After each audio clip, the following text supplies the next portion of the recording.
What a day! What a lovely day!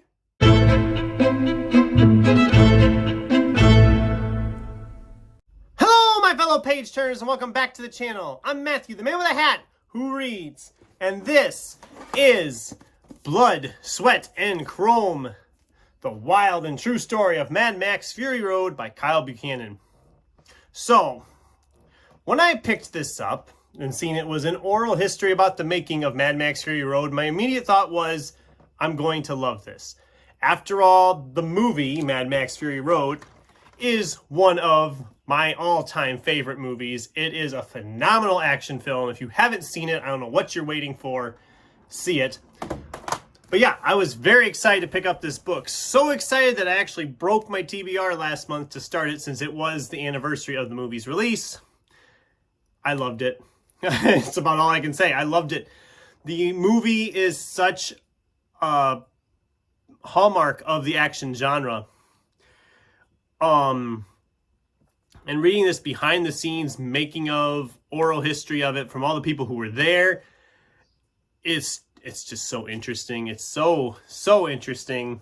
The movie itself, when you watch it, you think, how the heck did this get made? Just because director George Miller was such a stickler for making everything as real as possible. I think in the movie, the only real use of CGI in the film was during the great sandstorm scene, which if you've seen it, you know what I mean. But everything else, cars smashing into cars, guys jumping from vehicles to vehicles fighting, all of that was real with stuntmen and everything. There's sequences in the movie. I remember when I first saw it, there's guys on these poles up in the air above these cars, and they're just swinging back and forth down and grabbing people off of this big, huge war rig. And it's just like, how did you film this? And how did you... And there is some talk about that, some of the stunts and some of the craziness that went involved. And just the behind the scenes of how long it took to make this movie, that it was planned and then it got stopped and then it got started again and then they got stopped again. And then they were finally going to go ahead and film in Australia in this desert area. And then they had like the most rain they've had in like 100 years. So it all of a sudden became this just like Eden type situation. So then they had to find somewhere else to film.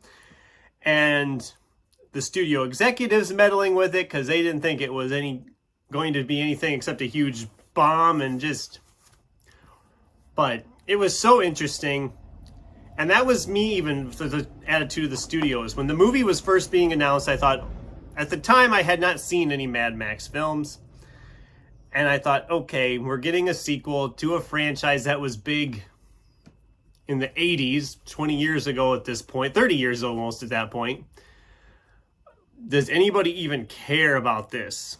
And then I started seeing previews. I thought, oh, okay, it looks entertaining. I might check it out just for the heck of it. Then I started seeing the reviews and hearing so many great things about it and how wild and insane and just amazing it is. And I was like, okay, I have to see this. And I think it is by far one of the best theatrical going experiences I've ever had in my life. Because it's just... when it opens and it starts and you're watching this action on the big screen with the surround sound, it blows your mind. You just feel like you're there in this post-apocalyptic wasteland with a bunch of people chasing each other down with cars. And yeah, it's amazing. And like I said, if you haven't seen the movie, definitely check it out. I'm pretty sure it's streaming on like HBO Max or whatever it's called now. I don't even know. Or you can find a DVD somewhere like I do. This thing's a highlight of my collection. One of the highlights in my collection. I'm so glad to have this and this book. So yeah, this was an easy 5-star read for me. I kind of thought it would be before I started, but then I was like, well, I'll wait and save judgment until after I've read it. But yeah, this was phenomenal. I loved this. And yeah, that's my thoughts on Blood, Sweat, and Chrome. And Mad Max Fury Road, essentially, too. I mean, the book is amazing. The movie's even better. Have you guys seen Mad Max Fury Road? Does this oral history of the movie sound like something you would enjoy? I'd love to get a conversation going with you in the comments down below. Thanks for watching, and until next time, keep turning pages.